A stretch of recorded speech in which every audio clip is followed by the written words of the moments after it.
fishing, survival. What do they have in common? Stay tuned. Good morning, YouTube. Hope this finds you well. I had some interesting thoughts the other day. The last couple of years we've had quite a bit of inflation, and groceries are quite a bit higher. Eggs, milk, things like that. You really notice it, unless you're living in a hole.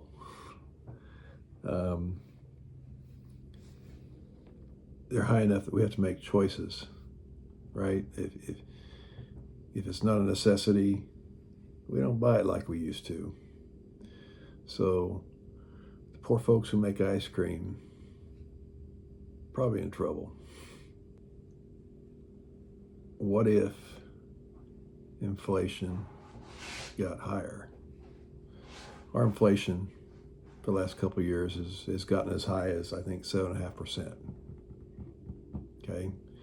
1980, 78, 80, 82, we got inflation as high as 13.5%. Germany, after World War I, they had hyperinflation. It wasn't good. My grandmother lived in Germany at that time. She was born there until she migrated to the U.S. Shortly after that. The inflation rate there after the World War I got as high as 322% per month. They couldn't eat. So what would happen if we had hyperinflation, or our inflation just doubled? Okay, what happened if it went up quadrupled? How would you feed your family? These are things you probably ought to think a little bit about, because it is entirely possible. When things like this happen, practical skills are at a premium. And I say practical.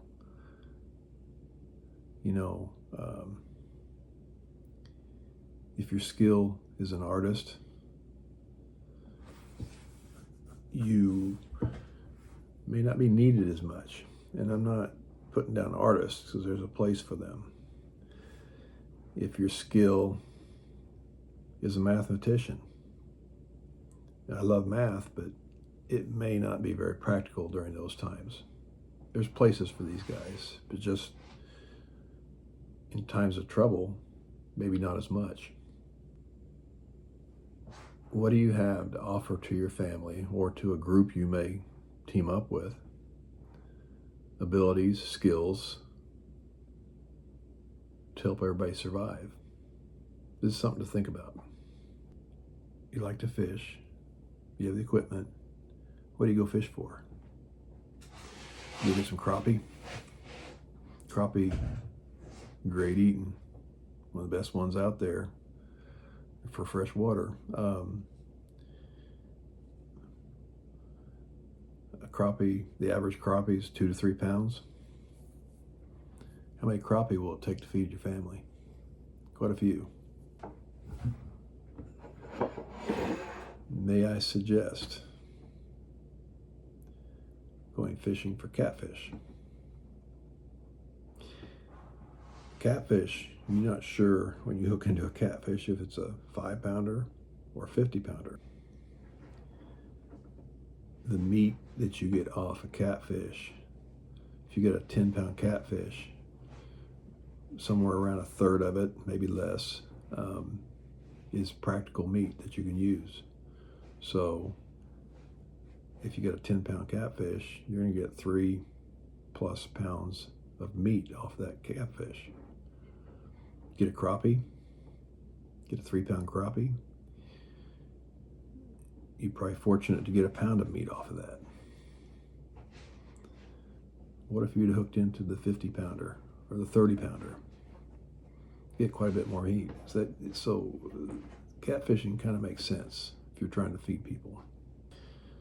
So The average catfish per pound of meat, you can get 500 calories out of a pound of meat.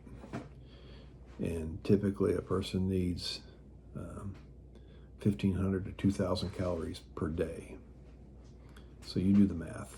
For you folks with mathematical skills, you're gonna need some meat, especially if you don't have anybody that's growing crops, things like this. It's something to think about. So let's say we get in this collapse of society, or hyperinflation, or political unrest, or what have you, and you are a fisherman. What do you need, or you want to go fishing? What do you need to provide fish for your family? First, you're going to need a rod and reel, right? Let's go reel. You need a reel if you're catfishing that can hopefully handle 20 to 30 pound test. That's probably ideal for catfishing. It could be spinning reel or casting reel. Either one works. You're going to need a rod that can handle a 30 pound or 20 pound test.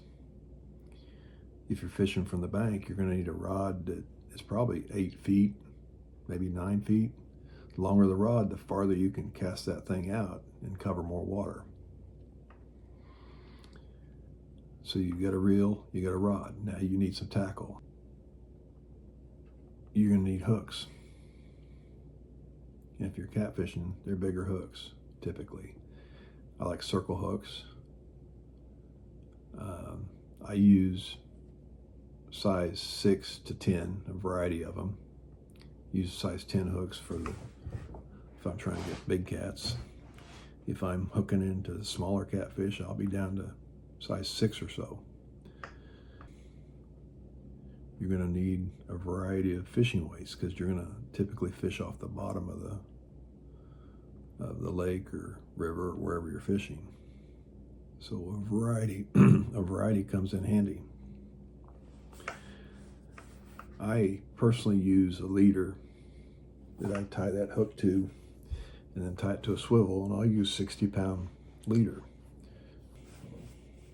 Catfish, especially blue cats, the inside of their mouth is pretty rough, and it's pretty hard on strings. So, and the bottom of lakes and streams and rivers are rocky and so forth. So you need something fairly durable to hold up to that, so you don't lose your fish. So that's why I use 60-pound leader. Hook it to a swivel, hook it to the hook on the other side, and hook a weight in there. Bait. You can go in your garden or your backyard or wherever, and you can dig worms, typically. The universal fishing bait, and it'll always work as long as you get worms. Catfishing, if you can get bluegill or white perch or shad, if you have them around there, always work for good bait. You can use them alive, toss them out in the bottom, possibly get a big flathead, or you can use it as cut bait, where you just cut them into pieces and toss that out. That works for catfish also. You will need some tools. A good fillet knife would be handy. Needle nose pliers if you're catfishing. If you catch any catfish of size, blue cats, they got a really hard mouth, and getting that hook out of their mouth is not easy. A pair of needle nose pliers is almost a must. Maybe we should be stocking some fishing supplies up, like line. You know, line doesn't last forever. Weights, hooks. If you're fishing in trees or in flooded timber, you lose a lot of tackle. So probably not a bad idea, with this in mind, if you think it's possible, to keep some extra things like that around. Could come in handy. It's something to think about. Next, are you going to fish from the bank? You're going to fish from a boat? My personal choice, my favorite, most enjoyable by far, is kayak. Very handy, getting places. that you can't get to from the bank. You can get to places you hardly get to from a boat, but if you don't need gasoline, if you got a pedal kayak or a paddle kayak, you can go out there and fish anywhere. Very productive, easy to get to where you need to be. Very handy. So these are just some thoughts I was thinking about. It doesn't hurt you to think about some of this stuff, and maybe next time you're buying things, you buy a few extra and put them away. I hope you have a good rest of the week, and we will see you on the next video. Thanks.